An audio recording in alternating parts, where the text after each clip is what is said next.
এই ফকিনির বাচ্চা, তোর সাহস হয় কি করে আমার গাড়িতে হাত দেওয়ার? এত দামি গাড়ি জীবনে চোখে দেখেছিস? দূর থেকে দেখলে একটা দামি গাড়ি, অমনি এসে গাড়িটার উপর হাতাহাতি শুরু করে দিয়েছিস। ম্যাডাম, হে আপনি কি করলেন? আমি একটু আপনার গাড়িটা একটু শুয়ে দেখছি।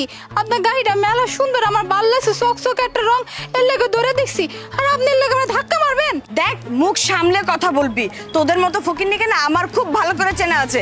মানে দামি গাড়ি দেখলেই কি সেটা নিজের বলতে মন চায়, সেটা নিজের করে কিনতে মন চায়। আর তোরা কি বললি যে এত দামি একটা গাড়ি তোরা কিনবি? এত দামি গাড়ি কেনার ক্ষমতা কি তোদের মতো টোকাইয়ের আছে? ম্যাডাম, আপনার সমস্যাটা কোন জায়গায় হয়েছে আমার কোন তো? গাড়িটা আমার বউয়ের ভাল লাগছে, আমার বউ আমারে কইছে, আমি আমার বউরে কইছি যে গাড়িটা আমি কিনা দিব। একটু না হয় শুইয়াই দেখছে, আপনার কি গাড়ি খইয়া গেছে? ওরে বাপ রে, ফকিন্নির জাত, আবার তাদের মুখে বড় বড় কথা।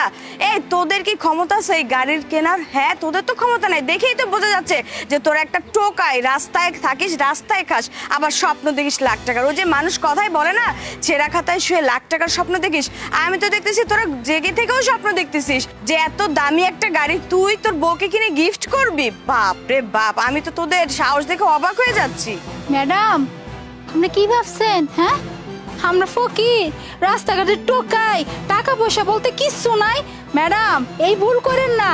আপনি কিন্তু জানেন না আমগো ক্ষমতার ব্যাপারে, আমগো কি আছে কি নাই, না জানি না, না হই না। আমগো উপরে এত বড় অভিযোগ দিয়েন না যে আমরা রাস্তাঘাটে টোকাই।